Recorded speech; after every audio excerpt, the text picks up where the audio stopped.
Hello, c'est Chantal de Partage ton histoire. Alors, si nos émissions te bénissent, te fortifient et t'aident même à grandir dans ta relation avec Dieu, n'hésite pas à nous soutenir en faisant un don à Évangile TV grâce au lien PayPal qui s'affiche tout de suite. Ou si tu n'as pas PayPal, tu peux nous texter, envoyer un petit SMS au numéro qui s'affiche maintenant. Que Dieu te bénisse.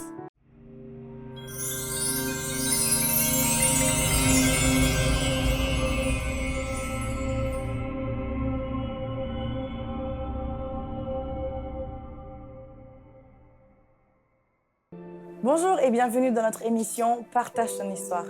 Aujourd'hui, nous allons écouter le témoignage d'Olivier et nous allons voir comment il a été introduit dans l'occultisme par son cousin et comment Dieu a intervenu de manière extraordinaire. Il a vécu des expériences spirituelles mais incroyables, du jamais vu. En tout cas, restez connectés pour suivre son témoignage.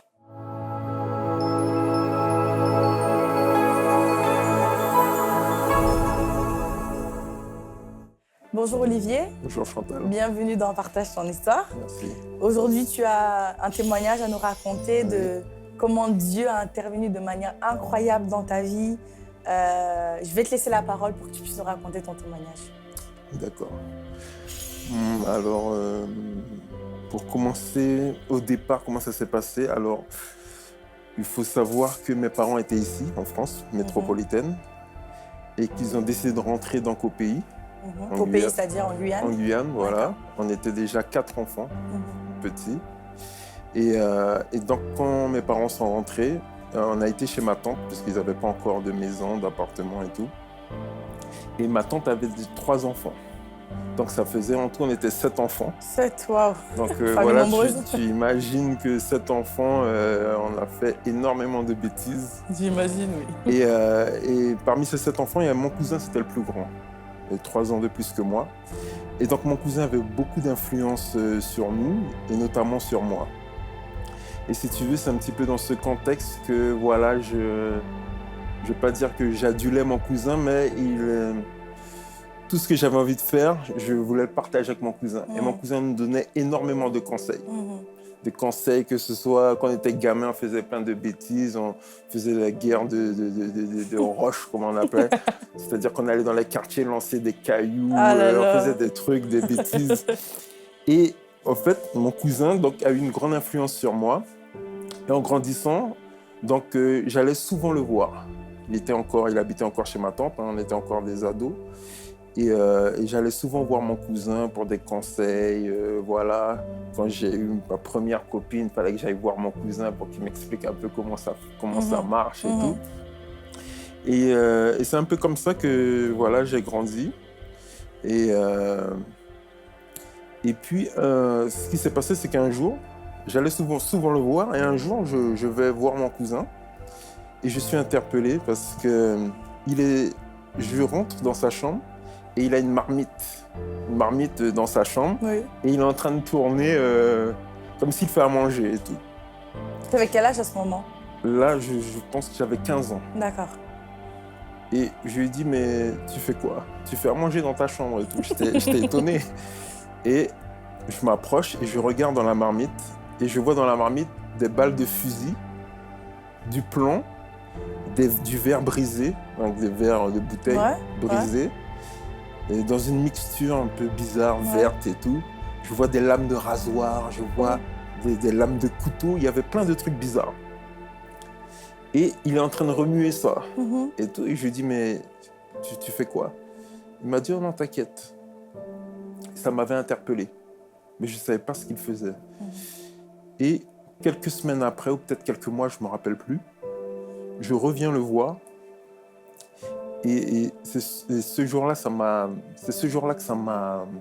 que j'ai vécu un truc incroyable. C'est que j'arrive, je demande pour mon cousin. Je dis, ouais, je vais taire son nom. Mais je demande, ouais, mon cousin est là? Je demande au gars du quartier devant la maison et tout. Ils me disent, ouais, il est là, rentre. Je rentre, je cherche mon cousin partout dans la maison, je ne le trouve pas. Je ressors, je demande au gars, vous êtes sûr qu'il est là? Il me dit, si, il est là. Je rentre, je cherche mon cousin partout, je l'appelle. Je ne le vois pas, il ne répond pas. À un moment donné, il me tapote dans le dos. Oh! Donc là, ça m'avait interpellé. Je me dis... Il n'était pas là? Au fond de moi, je me suis dit, bon, il s'est caché, je sais pas à quoi il joue, tu vois. Et il me dit, j'ai un nouveau truc. Je lui ai dit, comment c'est un nouveau truc? Donc, il me sort deux lames de rasoir. Il était torse nu, il était en short. Il me sort 2 lames de rasoir et puis il me dit, tiens-toi là, peut-être à 1 mètre de lui. Et je lui dis, tu vas faire quoi? Il me dit, non, tiens-toi là, regarde. Oh là là, qu'est-ce qu'il va faire, mon Dieu. Il prend les lames de rasoir et il commence à se cisailler partout. Mais avec force, hein. Pas genre, il se rase. Il se tape partout la tête, tout son corps. Tout son corps. À un moment donné, je regarde, il a rien. Il a juste des marques blanches, tu sais, quand tu te... Mais il a rien du tout. Il n'a pas saigné? Rien du tout. Je lui dis... Au fond de moi, je souris. Je lui dis, ah, c'est une blague que tu m'as fait et tout. Oui. C'est en plastique. Il m'a dit, non, touche. Je touche. Je vois que le truc est tranchant et tout. J'ai dit, ouais. Il me dit, viens dans la chambre. Oh, là, je t'avouerai que là, j'étais un peu étonné parce que je ne savais pas... Et tu n'avais pas peur? J'étais étonné, surtout. J'étais étonné, je ne savais pas trop... En fait, j'étais un peu surpris. Voilà, et tu n'avais jamais entendu parler de choses mystiques? J'avais déjà entendu parler, mais je ne pensais pas... J'avais jamais vu déjà. Et puis, je ne pensais pas que mon cousin était dedans. Et il me dit, viens dans la chambre. Je viens dans la chambre et tout. Il me sort un truc de son caleçon. Il me sort un truc rouge, tout. Un truc, en fait, c'était une sorte de papier, mais enveloppé dans un tissu rouge et tout. Il me dit, tiens, mets ça dans ton caleçon. Je lui ai dit, mais pourquoi faire? Tu vas faire quoi? Il m'a dit, non, t'inquiète, mets. Je mets et il me dit, tu vas répéter tel mot. C'était en français? Non. C'est un mot que je connais, mais que je ne répéterai pas ici. Oui. Que je répéterai jamais, d'ailleurs. Et il me dit, répète ce mot-là. J'ai dit, mais tu vas faire quoi? Il me dit, je vais tirer sur toi. Il va derrière l'armoire, il prend son fusil. Fusil? Ouais, il prend un fusil. C'est pas un pistolet, c'est un fusil. Un fusil. Oh mon Dieu. Et on est dans la chambre, hein. On n'est pas dehors, on est dans sa chambre, dans un quartier. Je sais pas si tu imagines un peu le truc. Il sort donc le fusil et il me dit, est-ce que tu as vu les trucs des rasoirs? J'ai dit oui. Il m'a dit, fais-moi confiance. Oh Seigneur. Il me dit, je vais tirer sur toi. Quand il m'a dit ça, mon cœur a commencé à battre. Mais j'imagine, c'est pas possible. J'ai dit, tu vas faire quoi? Il m'a dit, ouais, je vais tirer sur toi. Il m'a dit, n'aie pas peur. J'ai dit, non, je veux pas. Il m'a dit, t'inquiète. Il m'a dit, tu as vu les trucs des lames? J'ai dit oui. Il m'a dit, t'inquiète. Wow. J'ai réfléchi parce que à ce moment-là, j'ai réfléchi rapidement. J'ai dit OK. Tu as dit OK? Ouais, j'ai dit OK, vise ma cuisse. D'accord. Au cas où, comme ça va faire. Voilà. En fait, j'ai rapidement cherché où est-ce que j'avais le plus de chair. Et je me suis dit OK, vise ma cuisse. Il m'a dit OK. Il a pris le fusil. Il a chargé? Il a chargé le fusil. Il a braqué sur ma... Tu as vu qui? Oui. Il a chargé le fusil. Oh mon Dieu. Il a braqué sur ma cuisse. Il m'a dit, répète le mot. J'essayais de gagner du temps. J'ai dit, ouais, c'est quoi le mot encore? Il m'a dit, répète le mot. Waouh. J'étais là, j'hésitais. Et je prononce le mot. Il braque le fusil sur ma cuisse. Il lève sur ma tête et il tire. Bon! Mon Dieu. À ce moment-là, je sens le vent sur mon front. En fait, ce qui est dingue, c'est qu'il tire. Je suis dans sa chambre. En fait, on est dans sa chambre. On n'est pas dehors. Oui. On est dans sa chambre et il tire sur ma tête. Alors que j'ai dit de viser ma cuisse déjà. À ce moment-là, je suis resté sans réaction. Enfin, quand je dis sans réaction, j'étais bloqué. Je n'arrivais plus à parler. Et j'essaie d'imaginer la scène, mon Dieu. Il devait être 13-14 heures quand c'est arrivé. Je suis sorti de chez mon cousin, enfin de chez ma tante. Il était à l'époque encore chez sa mère. Je suis sorti de chez ma tante. Et j'étais dans le quartier, il y avait un endroit où j'aimais jouer le basket, tout ça. J'étais sur le terrain et tout, et j'étais là en train de réfléchir à qu'est-ce qui s'est passé. Et la balle était où? Enfin, Je ne sais pas. mais tu as vu qu'il avait chargé. Et Il a l'arme s'est chargé. pas rayée. Il a chargé et il y a la détonation. Hein. Oh, Il y a la détonation. ah oui, oh, oh là là. Mais la balle, elle n'est nulle part, elle n'est pas dans la chambre. Je ne suis pas mort. D'ailleurs, quand je réfléchis à ce moment-là, je me suis toujours dit, mais Seigneur, heureusement que je ne suis pas mort ce jour-là, parce que j'étais perdu. Ah et oui, puis ça a je été ne un connaissais drame pas. terrible dans la Oh, famille et tout. waouh. Et en fait, ce qui s'est passé, c'est que ce jour-là, j'ai plus parlé. Quand je suis rentré chez mes parents, j'arrivais plus à parler. C'est que le lendemain que j'ai recommencé à parler. Mais tu étais en état de choc, En fait, j'étais en état de choc. Seigneur À Jésus. partir de ce jour-là, je savais que mon cousin avait des trucs puissants. Waouh. Il avait des trucs très puissants et il me racontait d'autres choses qu'il avait. Donc, et en fait, il faut savoir qu'à ce moment-là, j'avais aucun rapport avec l'occultisme. J'avais fait juste une expérience parce qu'il m'avait donné quelque chose. Il m'avait dit de répéter un truc et il a tiré sur moi. À ce moment-là, je savais que mon cousin avait des trucs puissants et je n'osais plus trop aller voir mon cousin. Tu avais peur? Je ne savais pas ce qui pouvait se passer, ce qu'il allait me dire. En même temps, il te dit qu'il va tirer sur la cuisse, il te tire sur la tête, c'est normal. Exactement. Que là, tu n'aies plus trop confiance. Et ce qui s'est passé, c'est que pendant plusieurs mois, j'allais plus voir mon cousin, peut-être même 1 an, 2 ans. Je le voyais des fois dans les trucs de famille, tout ça, on parlait et tout.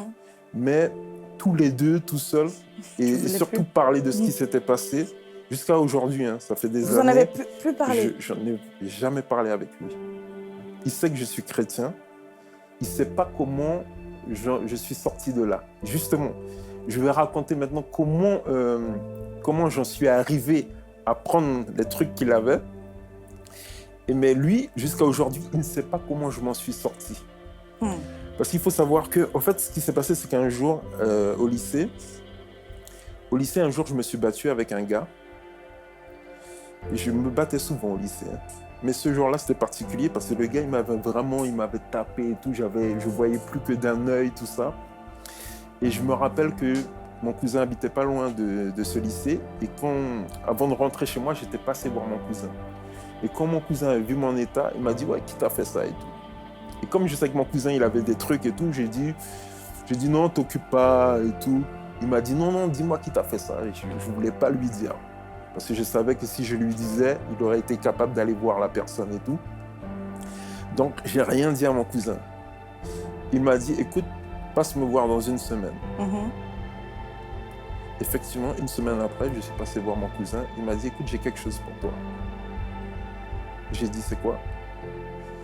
Il m'a filé un truc noir, une sorte de truc tissu noir. Il m'a dit, dedans, il y a une prière noire. Une prière noire? Une prière noire. En fait, il y avait quelque chose d'écrit, mais je ne savais pas ce que c'était. Il m'a dit, tiens, garde ça toujours avec toi. Il m'a donné ça. Il m'a donné un petit breuvage à boire. Il m'a dit ça. Il m'a dit, tu vas boire ça. Il m'a dit, tu verras que quand tu vas t'énerver, ça va décupler ta force. Donc, il m'a donné un petit truc à boire et puis il m'a donné une bague. Voilà. Ah là là, des choses mystiques, quoi. Ouais. Mais moi, j'ai été dedans de manière vraiment innocente. Je me suis dit, c'est mon cousin, il me donne ça, c'est pour me protéger, tout ça. Donc voilà, c'est ce qu'il m'a dit. Il m'a dit, ça va te protéger, tout ça, si tu as un problème. Il m'a dit, par contre, ne cherche jamais les gens, voilà. Ça marche que si c'est les gens qui viennent te chercher des problèmes. Qui te cherchent des problèmes et tout. J'ai dit ok. Après, il m'a expliqué plein de règles. Il m'a dit voilà, tu ne dois pas toucher une femme qui est indisposée. Il m'a dit tu ne dois pas plus manger ça.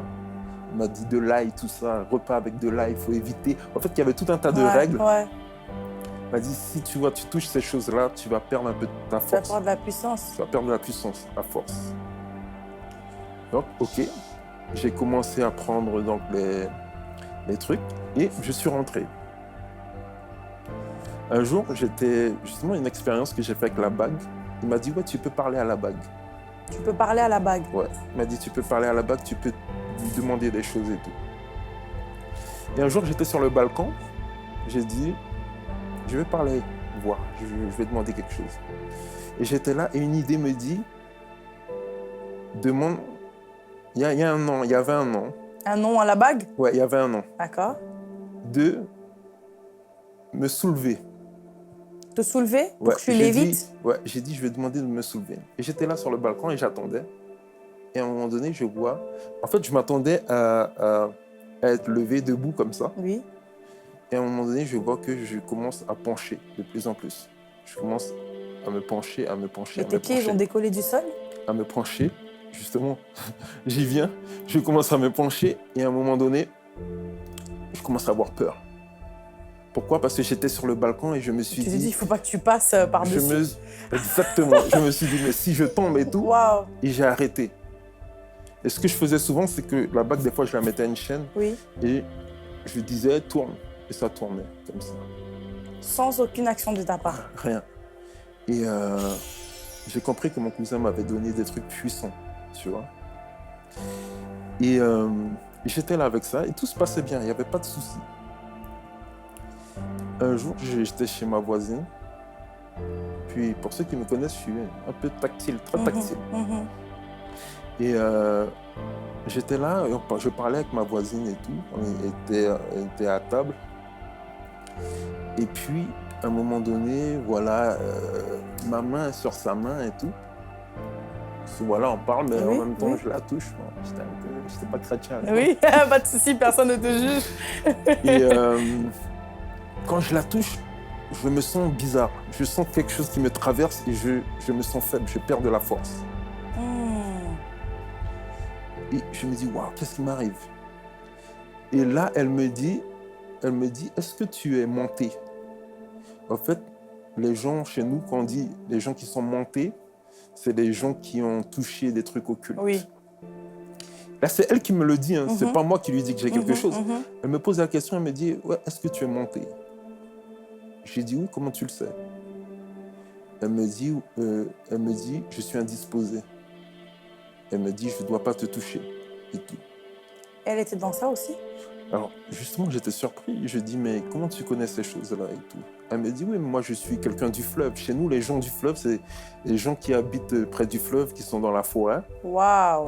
Et qui connaissent ce genre de pratique, tu vois. Elle m'a dit, oui, mais moi, je suis une fille du fleuve. Elle m'a dit, je connais ça. Elle m'a dit, qui t'a donné ça? J'ai dit, c'est mon cousin et tout. Elle m'a dit, mais pourquoi ton cousin t'a fait ça et tout? Elle m'a dit que ces choses-là, c'est des choses sataniques et tout. C'est elle qui me le dit. Hein. Pourtant, elle-même qui est dedans, elle te le dit. Et, en fait, c'est pas qu'elle était dedans, mais elle connaissait. Elle connaît, d'accord. Tu vois? Et elle me dit, mais ça, c'est satanique. Quand tu vois, elle a prononcé ce mot satanique, j'ai flippé au fond de moi.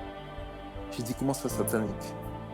Elle m'a dit, je lui ai dit, ouais, mais c'est mon cousin qui m'a donné. Il m'a dit, c'est pour me protéger et tout ça. Elle m'a dit, non. Elle m'a dit, les gens qui sont dans ça, ils finissent mal et tout. Wow. Elle m'a dit, ton cousin n'aurait jamais dû te plonger dans ça, tout ça. Et à partir de ce moment-là, j'ai voulu m'en débarrasser. Mais ce que j'ai pas dit, c'est que mon cousin m'avait dit, par contre, je te donne ces choses-là, tu ne peux pas t'en débarrasser. Il t'a dit ça? Ouais, il m'avait dit, quand il m'avait donné toutes les règles et tout, il m'a dit, tu ne peux pas t'en débarrasser. Il m'a dit, la bague, si tu la jettes, elle viendra un jour devant ta porte. Et en fait, quand il m'avait dit ça, et quand tu vois, elle m'a dit, c'est satanique. Tu as voulu t'en débarrasser? Je me suis rappelé ce que mon cousin m'avait dit. Et il m'avait dit une autre chose, il m'avait dit, ça peut pas, il disait en créole, ça peut pas enjamber de l'eau. Ça veut dire, ça peut pas enjamber la mer, littéralement. Mais je comprenais pas ce que ça veut dire. À chaque fois, mon cousin me disait, fais attention, ça peut pas enjamber la mer. Et je dis, mais enjamber la mer, je ne comprenais pas. Mais il m'expliquait pas ce que ça voulait dire. Et ce qui s'est passé, je suis parti donc, à un moment donné, je suis parti à l'armée. Donc j'ai quitté le pays pour venir ici. Juste avant que je parte à l'armée, j'ai voulu m'en débarrasser. Donc mon cousin m'avait dit, tu ne peux pas le jeter, j'avais mis dans mon armoire. Oui. À partir de ce moment-là, j'ai commencé à être oppressé. Dès que tu t'es séparé de ça, tu as commencé à être oppressé. Comment tu... J'ai commencé à être oppressé. Il faut savoir que la bague ne voulait pas sortir.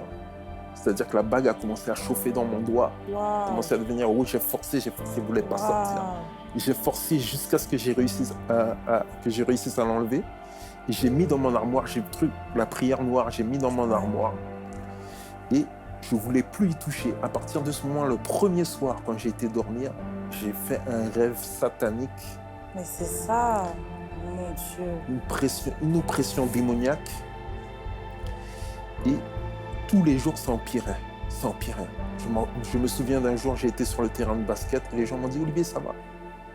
Je leur disais « Ouais, ça va. » Ils me disaient « Mais c'est bizarre, on aurait dit que tu vas mourir. » Le jour où un gars m'a dit ça, ça m'a choqué. Ça m'a fait flipper. Je commençais à être oppressé, je n'allais pas bien et je ne pouvais pas en parler à mes parents, je ne pouvais en parler à personne.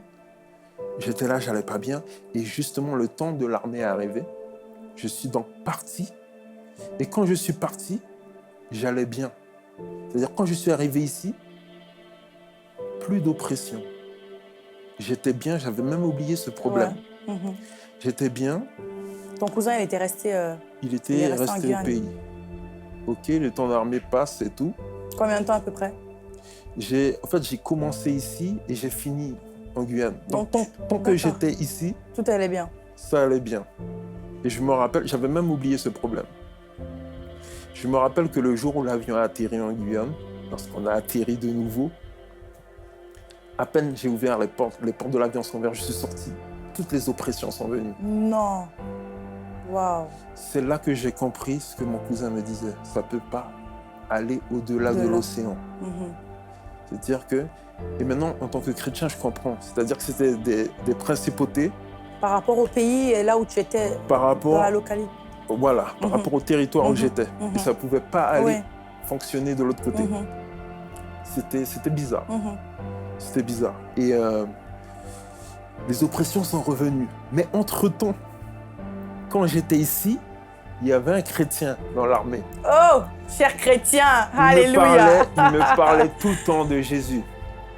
Tout le temps de Jésus, mais je lui disais, oh Jésus, oh laisse, je ne voulais pas écouter. Il me disait, oh tu sais, Jésus t'aime, je ne voulais pas écouter. Et je me rappelle qu'à l'armée, un jour j'étais en permission avec un pote. On était en permission, on était à Avignon. Et à Avignon, on cherchait de quoi s'amuser le soir. On a dit, allez, on va chercher, voir si on trouve 2-3 nanas. Et on était sortis. On était sur le pont d'Avignon, d'ailleurs. Et on était sortis. Et puis là, il y avait un attroupement de personnes. Il y avait comme une sorte d'ambiance et tout. On a dit, tiens, on va voir ce qu'il y a. Et puis quand on y va, c'était des chrétiens qui étaient en train de faire des mimes. Oh. Et je me rappelle, une fille s'était approchée. On était deux, moi et mon pote. Elle me dit, Jésus t'aime. Elle me pointe du doigt, elle me dit, toi, Jésus t'aime. Alors, c'est pas que Jésus n'aime il n'aime pas les autres, mais Dieu voulait te parler. Mais voilà, Dieu voulait me parler. Il y avait un gars de l'armée qui me parlait, il y a eu cette expérience-là, et elle m'a filé plein de trucs sur l'évangile. Des petits tracts à lire. Voilà. Ouais. J'ai pris ça, j'avais jamais lu. J'ai pris les tracts, j'ai mis ça dans ma valise après quand je suis rentré. T'as mis dans la valise? J'avais mis dans la valise et j'avais jamais pris le temps de lire les tracts. Au pays, les oppressions recommencent et tout. Et à un moment donné, je vais de plus en plus mal. De plus en plus mal. Je me dis, je sens que c'est foutu pour moi. Et comment tu sentais les oppressions? C'était quoi En fait, je sentais des présences. Je sentais des présences. Le soir, j'arrivais pas à dormir. À chaque fois que je fermais les yeux, c'était des cauchemars. Et dans mon corps, je sentais que quelque chose n'allait pas. C'est comme si, en fait, je perdais de la force. En fait, c'est comme si je perdais de la vigueur. Voilà. C'est comme si je me sentais dépérir au fond de moi et je savais pas quoi faire. Et je me souviens, donc quand on est rentré, quand j'ai fini l'armée ici en Guyane, le gars en question qui me parlait, puisqu'on était une délégation qui était partie d'ici, on avait fait quelques mois en France métropolitaine et on était revenu en Guyane. Et ce gars-là, il commençait il continuait à me parler de Jésus. Il continuait à me parler. Et un jour, on était dans le camp et tout un soir, je lui ai dit, mais pourquoi tu parles tout le temps de Jésus, de Dieu et tout? J'ai dit, Jésus, il a fait quoi pour toi? Et je ne sais même pas pourquoi je lui ai posé cette question. J'ai dit, Jésus, il a fait quoi pour toi? Et là, il me raconte son témoignage. Comme quoi, témoigner, raconter son témoignage, c'est très, très important. Amen. Il me dit, moi, mes parents sont dans la franc-maçonnerie à un haut niveau. Waouh. Il me dit, il a fait une expérience spirituelle qui l'a marqué quand il était petit. Et jusqu'à l'âge de 18 ans, il dormait dans la chambre de ses parents. J'ai dit, mais comment ça? À 18 ans, tu dors dans la chambre de tes parents? Il m'a dit, ouais, j'étais traumatisé par l'expérience qu'il a. Mais quand il m'a dit ça, j'ai dit, lui, c'est quelqu'un qui peut comprendre ce que je vis. Ouais. Tu lui en as parlé? Je lui ai parlé des trucs que j'avais. Je lui ai dit, écoute, j'ai telle chose. Ce sont des trucs très, très puissants. Tout ça. Pareil, il m'a demandé, mais comment t'en es arrivé là? Je lui ai expliqué l'histoire de mon cousin et tout. Il m'a dit, écoute, viens à l'église. Le pasteur m'a prié pour toi. Je tardais, je voulais pas aller à l'église, tout ça. Il m'a dit, sont où tes trucs? J'ai dit, ouais, c'est dans mon armoire, mais j'y touche plus et tout. Il m'a dit, écoute, tu vas aller prendre. Il m'a dit, à la prochaine permission, tu rentres chez toi, tu prends les trucs et tu les emmènes là. Je vais détruire ça et je vais prier pour toi. Je lui ai dit, non, je ne peux pas faire ça. Je lui ai dit, tu ne peux pas faire ça. J'ai dit, c'est des trucs très puissants. J'ai dit, je prends ça, mais toi et moi, on aura des problèmes. Tu n'étais pas au courant de la puissance supérieure. Là, il m'a dit, écoute, il n'y a pas plus puissant que Jésus. Alléluia. En fait, cette parole-là a résonné en moi. Il m'a dit, écoute, il n'y a pas plus puissant que Jésus. Waouh. Amen. Effectivement, la permission arrive, je rentre. Il me dit, tu feras telle prière. Tu dis, le sang de Jésus me recouvre et tout. J'ai été prendre les trucs. J'ai senti une oppression tellement forte. J'ai dit, oh, le sang de Jésus, mais je ne savais même pas. Je ne comprenais rien à la prière. T'as juste dit. Mais je lui ai dit, écoute, je vais dire ce qu'il m'a dit. Le sang de Jésus me couvre, me recouvre. Le sang de Jésus me recouvre pendant tout le long du trajet où mes parents me ramènent dans le camp. Je suis là, le sang de Jésus me recouvre. J'avais mis ça dans un sac. Dans un sac, ouais. J'arrive, je lui donne le sac. Mais j'étais mal, j'étais vraiment mal. Il prend le sac, il ouvre une poubelle, il jette. Comme ça. Puis quand il a fait ça, j'ai fait... J'étais choqué. Je lui ai dit, toi et moi, on est foutus. Lui, il rigolait. Il rigolait, il était là tout sourire. Je me suis dit, mais purée, il ne se rend pas compte. Il ne se rend pas compte de ce qui se passe. Il a mis ça dans une poubelle. Et puis il m'a dit, viens, je vais prier pour toi. Oh. Il m'a dit, tu vas répéter. Il a fait la prière du salut. Il m'a dit, tu vas répéter. Voilà. Il fait la prière du salut avec moi. Il me dit, maintenant, on va dormir. J'ai dit, va dormir. Mais il est fou, celui-là, il me demande d'aller dormir. En fait, il ne savait pas, mais j'étais oppressé déjà depuis des années. Enfin, pas des années, peut-être 1 an, 2 ans. Ouais. Depuis que j'avais décidé de me débarrasser du truc. Et il me dit d'aller dormir. J'ai été me coucher et j'ai dormi comme un bébé. Oh, glory to Jesus. Je me suis levé le matin. La première chose que je lui ai dit, mais j'ai trop bien dormi. Wow. J'ai dit, j'étais en paix et tout. Amen. C'est lui qui m'a expliqué, il m'a dit, oui, c'est la paix de Dieu et tout. Il m'a dit, maintenant, tu es un enfant de Dieu et tout. Oh, il m'a dit, viens, on va prier. Il a commencé à prier. Et là, tu n'as pas dit non. Hein. Ah, j'ai pas le choix. Là, tu n'as pas le choix. Il a commencé à prier et il parle en langue. Je lui ai dit, mais c'est quelle langue ça? Il y a d'autres choses mystiques dans le royaume. Je lui ai dit, j'étais interpellé. Je lui ai dit, mais qu'est-ce que tu dis? Il me dit, je sais pas. J'ai dit, mais comment ça tu parles une langue, tu sais pas ce que tu dis? Et tout. Il me dit, non, je sais pas, mais il me montre que c'est dans la parole de Dieu. Je lui ai dit, écoute, si ça vient de Dieu, j'ai dit, moi aussi, je peux parler en langue. Oh, wow. Il m'a dit, tu es sûr? Il m'a dit, ok, après le service, ce soir, on va prier pour ça. Effectivement, le soir, on s'assoit, il était peut-être 22h. On commence à prier. Il commence à me dire, vas-y, essaye de répéter. Il parle en langue, j'essaye de répéter, mais il est là, on prie. Il était minuit. J'étais encore là. Je disais, je ne me lève pas de cette table-là si je tant prie que pas en je langue. ne parle pas en langue. Lui, il était fatigué. Il m'a dit, vers 1h du matin, il m'a dit, Olivier, non, je suis KO, moi, je vais dormir. Il a été dormir. Moi, j'ai dit, Dieu, je disais, Dieu. C'est le Saint-Esprit qui va faire. Je disais, Dieu, si tu existes, je veux parler cette langue. je veux parler cette langue. Et j'étais là assis, tout seul. Je disais, Dieu, si tu existes, je veux parler cette langue. Je veux parler en langue. Je veux aussi le Saint-Esprit. J'étais là et à un moment donné, au-dessus de moi, j'ai senti le ciel s'ouvrir. Wow. Je ne peux pas expliquer. J'ai senti le ciel s'ouvrir et j'ai commencé à parler au rabababa. J'ai commencé à parler en langue. Wow, wow, wow. Je vois le frère qui revient. Il me trouve en train de parler en langue et il commence à parler en langue avec moi. Et on reste là à prier en langue. Il était tellement content de voir que Dieu me baptisait du Saint-Esprit. Il était là et on a parlé en langue jusqu'à 5 heures du matin. Oh my God! Toute la nuit. Quelle expérience! Wow. Quand on a été dormir, j'étais là sur mon lit, je parlais. Oh, il me disait, oh, dors! Je disais, tu peux pas! Non, j'étais là, je disais, c'est trop bien, je parle en langue. Et à un moment donné, je lui dis, mais pourquoi tu es revenu? Il m'a dit que pendant qu'il dormait, le Seigneur est venu, le Seigneur lui a parlé. Le Seigneur lui a dit, retourne dans la pièce. Wow. Je suis en train de baptiser mon fils du Saint-Esprit. Wow! Oh my God! Purée, c'était une expérience merveilleuse, tellement extraordinaire. Après ça, toute la semaine, j'ai fait des expériences extraordinaires avec Dieu. Wow! J'étais couché un après-midi dans le camp et je vois que je suis en train de marcher, je fais un rêve, je suis en train de marcher et tout d'un coup, je suis enlevé.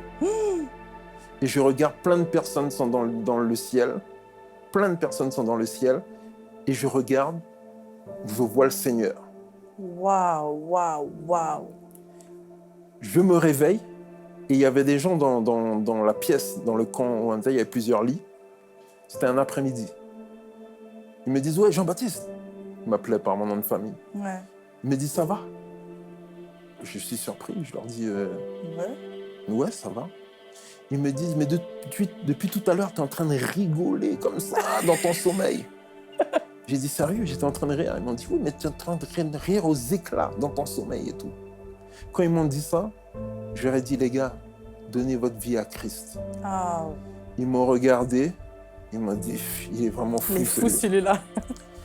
Et c'est comme ça vraiment que je suis passé vraiment de l'occultisme à la gloire et à la délivrance de Dieu. Amen. Et ce que je voudrais dire, c'est que mon cousin est toujours dedans. Et on n'en a jamais reparlé. Il sait que je suis chrétien, il ne sait pas comment je m'en suis sorti, parce qu'on ne peut pas sortir de ça. Si tu n'as pas Jésus, tu ne peux pas. Si tu n'as pas Jésus. C'est pour ça que je sais qu'il est interpellé par ça. On n'a jamais eu l'occasion de parler de ça. Je ne sais pas s'il veut en sortir ou s'il se complaît dans ce qu'il fait. Tu vois, j'en sais rien. Je sais juste que je demande à Dieu, je prie souvent. Je demande à Dieu qu'un jour j'ai l'occasion au pays de lui parler et de lui dire que c'est possible.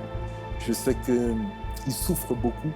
On m'a dit souvent qu'il a de forts maux de tête. Parce que ça ouvre des portes au diable, en fait. C'est que quand tu veux jouer avec le diable, tu lui ouvres la porte, mais lui, il ne te fait pas de cadeau. Hein.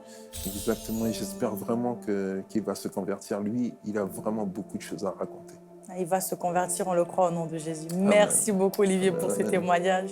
C'était incroyable. Et maintenant, nous allons prier pour vous.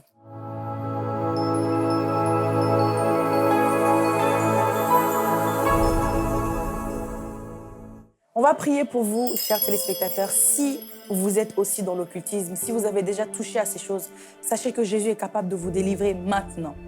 Peut-être qu'il y a un semblant de puissance dans le camp de l'ennemi, mais nous avons le Dieu Tout-Puissant avec nous. Nous avons celui qui a la toute-puissance, la grande puissance, celle qui est la puissance véritable, pas une puissance falsifiée comme le diable peut l'utiliser.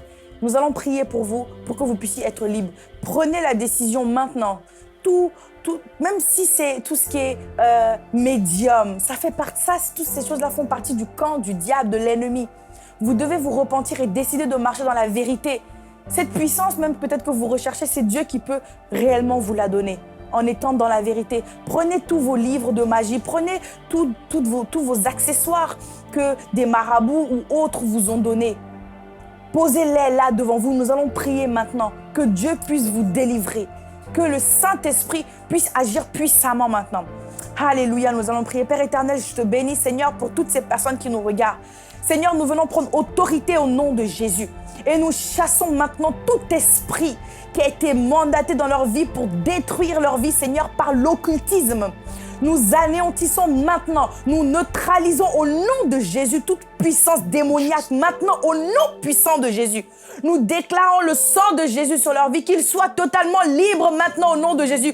Et ces choses, nous déclarons ces choses sans aucun effet, sans aucune puissance dans leur vie, au nom puissant de Jésus. Alléluia. Seigneur, nous te bénissons, Seigneur, parce que tu les délivres maintenant. Je prends autorité et je viens faire cesser toute oppression démoniaque. Je déclare qu'ils sont libres, totalement libres au nom de Jésus. Tout esprit méchant s'en va maintenant au nom puissant de Jésus. Vous êtes libres. Je fais cesser tout cauchemar, tout rêve démoniaque dans votre vie maintenant au nom de Jésus. Vous êtes libres. Amen. Alléluia, gloire à Dieu. Que le Seigneur soit béni. Jetez ces choses à la poubelle et n'ont plus aucun effet sur vous. Et je vais vous donner l'opportunité maintenant d'être enfant de Dieu. Il faut que vous puissiez devenir enfant de Dieu pour être protégé par le Seigneur, pour que sa gloire, pour que sa puissance vraiment vous couvre. Et vous pouvez faire cette prière avec moi si vous voulez réellement faire partie du bon camp, le camp de Dieu. Alléluia, c'est le temps de choisir. C'est le temps de se mettre à part pour le Seigneur. Tu peux faire cette prière avec moi, tu peux répéter à voix haute et dire: Seigneur Jésus, aujourd'hui, je me détourne de l'occultisme. Je te demande pardon pour tous mes péchés. Je t'ouvre mon cœur, je te reçois et je t'accepte comme mon Seigneur et mon Sauveur. Je déclare que je suis totalement libre à partir d'aujourd'hui. Au nom puissant de Jésus, j'ai prié. Amen. Alléluia. Félicitations, on peut acclamer le Seigneur. Bravo, félicitations à toi si tu as fait cette prière. Laisse-moi te dire que ta vie ne sera plus jamais la même. Cette fois-ci, tu deviens enfant de Dieu et tu es dans le bon camp. Tu es dans le camp de Dieu. Le diable n'a plus aucune autorité sur toi, car Jésus-Christ l'a déjà vaincu à la croix de Golgotha. Maintenant, tout simplement, marche avec Dieu. Et si vous avez peut-être un témoignage, vous avez quelque chose à partager ou vous voulez parler, échanger avec nous, n'oubliez pas, n'hésitez pas plutôt à nous contacter sur notre page Instagram. Partage ton histoire et je serai vraiment ravie de vous recevoir sur mon plateau pour pouvoir témoigner. Alléluia, gloire à Dieu. Merci beaucoup Olivier. Merci Chantal. Pour ce témoignage. Merci à vous de nous avoir suivis. On se retrouve dans un autre épisode dans Partage ton histoire.